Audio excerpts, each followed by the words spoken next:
So this will be an interesting one. This car is intake and headers, but a lot of people ask about converters. So I'm a dyno, I'm gonna record the pole, I'm gonna record the run unlocked, then we're gonna throw a converter in, I'll record the pole again, and then I'll show you how it does unlocked and how the converter manipulates torque.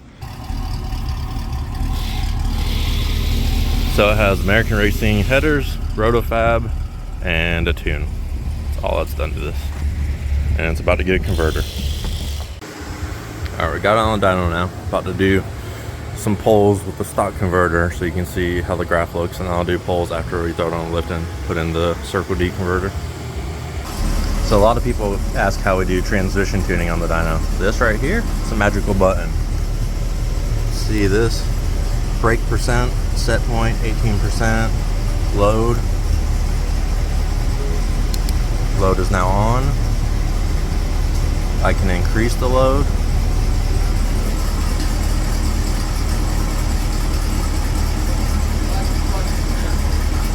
Turn the load off. See, it speeds up. Turn the load on. See, it slows down. So we're gonna force it so the converter can't lock. That way, nothing's changing. They're both gonna be unlocked. I'll do them both locked also. Fourth gear. Converter's unlocked.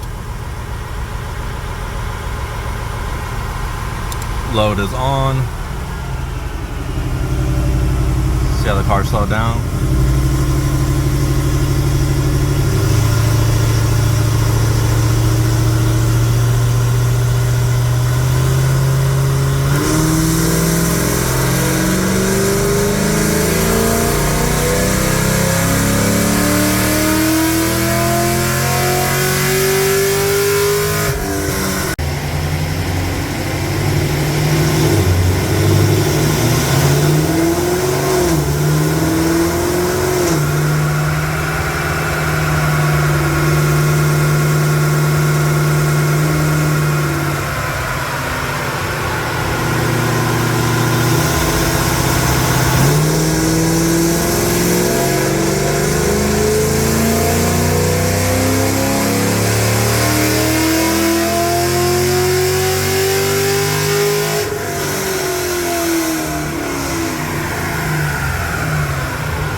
So we did 2 pulls, converter unlocked, both fourth gear, 18% load.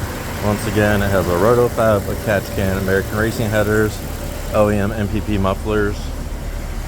So you can see it's consistent. 1 horsepower, 1 torque between the 2 poles.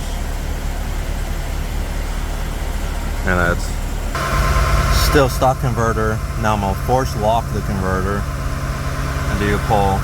Same thing. 18% load, fourth gear, but converter's locked this time.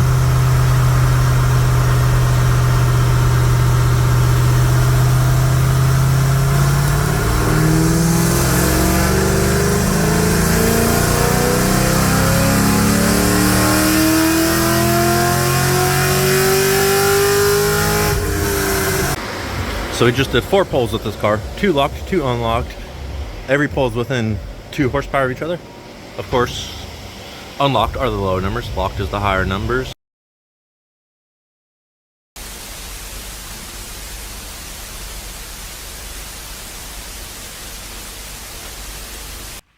Yes, science!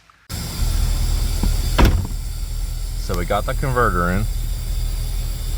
We're gonna do some poles and tuning, I guess.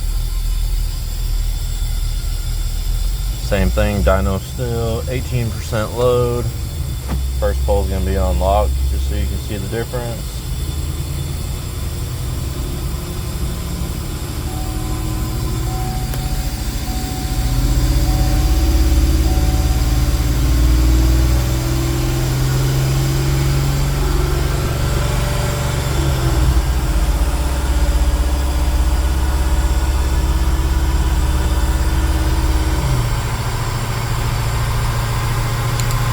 Still 18% load, fourth gear.